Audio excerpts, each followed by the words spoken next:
Hi കൂട്ടുകാരെ, എല്ലാവർക്കും പുതിയൊരു ന്യൂസിലേക്ക് സ്വാഗതം. ഇപ്പം നമ്മൾക്ക് സങ്കടം തന്നിരിക്കുന്ന കല്യാണിയുടെ മരണമാണ്. 4 വയസ്സുകാരിയുടെ പീഡനത്തിന് ഇരയായിക്കൊണ്ടാണ് തലേന്ന് വരെ ആ കുട്ടി പീഡനത്തിന് ഇരയായിട്ടുണ്ട്. ആ കുട്ടി മരണത്തിലേക്ക് പോയത്. സ്വന്തം അമ്മയാണ് ഈ കൊടും ക്രൂരത ചെയ്തത്. ആ അമ്മയെ നിയമത്തിന് മുൻപിൽ കൊണ്ടുവരണം. വെറുതെ വിടരുത്. അമ്മയും ആ കുഞ്ഞ് മരിച്ച പോലെ അമ്മയും മരിക്കണം. എന്നാൽ മാത്രമേ ഒരമ്മയായി എനിക്ക് പോലും സമാധാനം ഉണ്ടാവുള്ളൂ.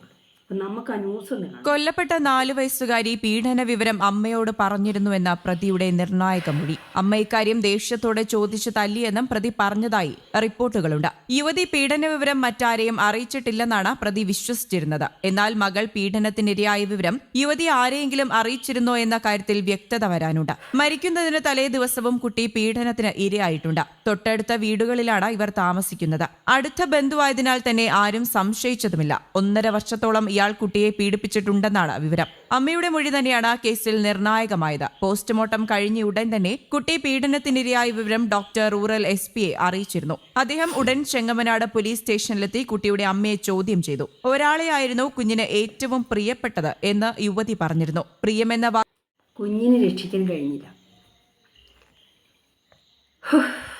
എന്താണ് ഇപ്പോഴത്തെ ഓരോരോ ന്യൂസ്? ഇതിനു മുമ്പും ഇതുപോലെ തന്നെയായിരുന്നു. കുഞ്ഞിനെ കിണറ്റിലെറിയുക, അങ്ങനെ ഇങ്ങനെ എന്ന് പറഞ്ഞിട്ട് പല വിധത്തിലുള്ള വാർത്തകളാണ് നമ്മൾ കേട്ടത്. നമ്മൾ എന്തിനെ കഷ്ടപ്പെട്ട് നമ്മുടെ മക്കളെ വളർത്തുന്നത്? അവർക്ക് വേണ്ട എന്നുണ്ടെങ്കിൽ അവർ വല്ല അനാഥാലയത്തിൽ കൊണ്ടുപോയിട്ടിട്ട്. ഈ മരിക്കുന്നതിൻ്റെ തലേന്ന് വരെ ഈ കുട്ടി പീഡനത്തിന് ഇരയായി എന്നാണ് അറിയാൻ കഴിഞ്ഞിട്ടുള്ളത്.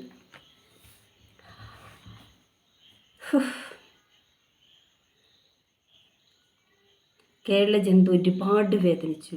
ആ വീട്ടുകാർക്ക് നൽകുമ്പോൾ അത്ര വേദന. അവർ മാനസികമായിട്ട് സന്തോഷിച്ചിട്ടുണ്ടാവും. കുഞ്ഞ് പോയല്ലോ എന്നുള്ളൊരു സന്തോഷം അവർക്കുണ്ടാവും. ഈ കുഞ്ഞിനെ അമ്മ നിരന്തരം ഉപദ്രവിച്ചിരുന്നു എന്നാണ് കേട്ടിട്ടുള്ളത്. പരസ്പരം ഈ 2 വീട്ടുകാർക്കും, അച്ഛൻ വീട്ടുകാർക്കും അമ്മ വീട്ടുകാർക്കും പരസ്പരം പകയായിരുന്നു എന്ന് പറയുന്നുണ്ട്. പക്ഷേ ഇതിൻ്റെ ഈ ബന്ധുവിനെയും അമ്മയെയും മാത്രം പ്രതികളാക്കിയിട്ട് കാര്യമില്ല. ആ വീട്ടുകാരടക്കം ഇതിൽ പ്രതികളാക്കണം. എന്നാൽ മാത്രം ഇതിനൊരു ഇതാവുള്ളൂ. അത്രയ്ക്കും മനസ്സ് വേദനിച്ചുകൊണ്ടാണ് പറയുന്നത്. ഇനി ഒരാളും തൻ്റെ കുഞ്ഞിന് ഇമാതിരി ചെയ്തികൾ ചെയ്യരുത് പ്ലീസ്.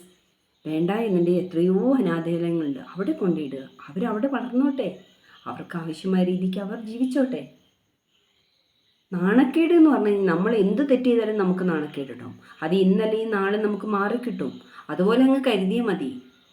ഓരോരുത്തർ കുഞ്ഞില്ലാതെ കിടന്ന് കഷ്ടപ്പെടുന്നു.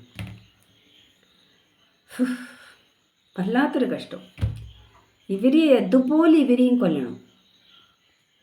ആ പീഡനം ചെയ്ത ആ വ്യക്തി ഉണ്ടല്ലോ, ആ വ്യക്തിനുണ്ടല്ലോ കയ്യിലെങ്ങാനും കിട്ടിയിരുന്നെങ്കിൽ അവനെ അതുപോലെ വല്ല മുള്ളുമുരുക്ക്, ഞാൻ പറഞ്ഞില്ലേ, ഒരു മുള്ളുമുരുക്ക് നട്ടുപിടിപ്പിച്ചിട്ട് അതിൻ്റെ മുകളിൽ ഡെയിലി അവൻ കയറിയിരുന്നെങ്കിൽ അവൻ ഈ കഴപ്പ് മാറി കിട്ടിയിരുന്നു.